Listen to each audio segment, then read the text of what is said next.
我的天哪，居然还有人造变异蛋！据说只要把鸡蛋倒入碗中，然后用牛奶孵化，最后就能得到一个拥有12颗蛋黄的人造变异蛋。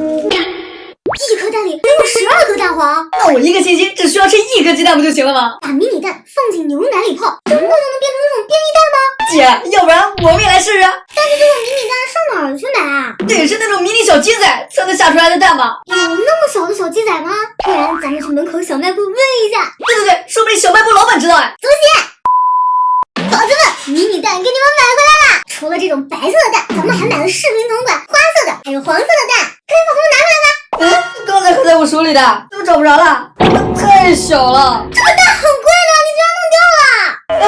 我找到了，在这儿呢。一共16颗蛋，花了我80块钱呢。带大家来看一下它们到底有多小。看，把它们放到手掌心，就这么一丁点大，连装它们用的小盆子都这么小呢，好卡哇伊呀！这么小的蛋，孵出来的小鸡会不会很小呀？今天的重点不是孵小鸡，咱们要来尝试做视频里面的那种变异蛋。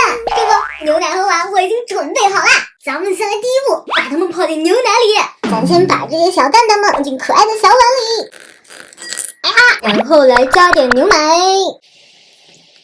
盖过它们就可以啦。现在只要静静的等到它变异就行了。我现在就在这儿盯着，看它是怎么变成变异蛋的。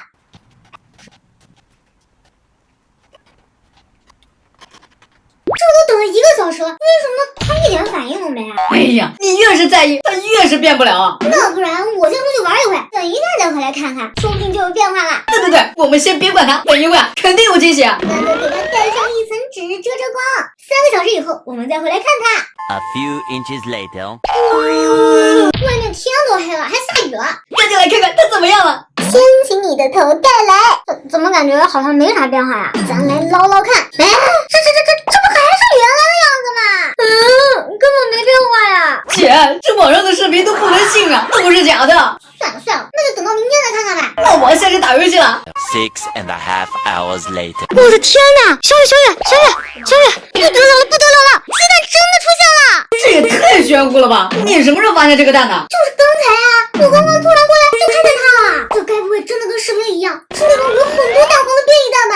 那也太扯了吧！肯定不是啊。不然咱们来给它打开看看，说不定真的是变异蛋呢。那你看，我可不敢看。没问题，我开就我开，我要来开喽。哎，姐，这上面怎么还有胶布啊？这是因为刚才这个蛋不小心磕了一下，然后我又给它修补了一下。哦，那你赶紧开吧。小伙伴们别眨眼睛，前方高能哦！哎，开！我去，这是真的吗？1、2、3、4、5、6，6颗蛋黄。这也太诡异了吧！小伙伴们，你们看见了吗？赶紧给我们点个赞来呀！这简直就是世界10大奇迹啊！这是绝了呀！这一颗蛋肯定很有营养，不然等一下给你做个蛋炒饭。我不要，我可不敢吃啊！其实真相是，那我下去打游戏了。看来的确是泡不出来变异蛋了。哎，但是我突然有了一个好想法。让我来整蛊一下我弟。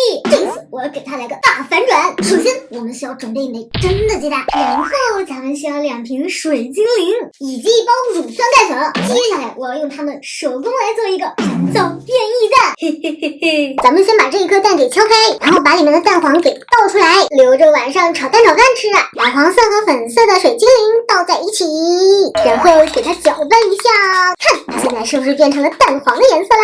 哎，我真是个天才！再把乳酸钙粉倒进水中，给它搅拌均匀。现在咱们可以开始来做蛋黄喽。先来一丢丢，放进乳酸钙溶液里。看，像这样子，一颗长得像蛋黄一样的球球就做好啦。咱们再来多做点，一定要少一点哦。5分钟以后，咱们再把这些小蛋黄们捞出来，就变成这个样子啦。现在就是最关键的一步了，咱们把这些小蛋黄给放进去，6颗、7颗，咱再把刚才那颗蛋里的蛋清给倒进去。满了。最后再用胶布给它封个口，牢牢的贴上。完成了！现在带着它去找我弟。走，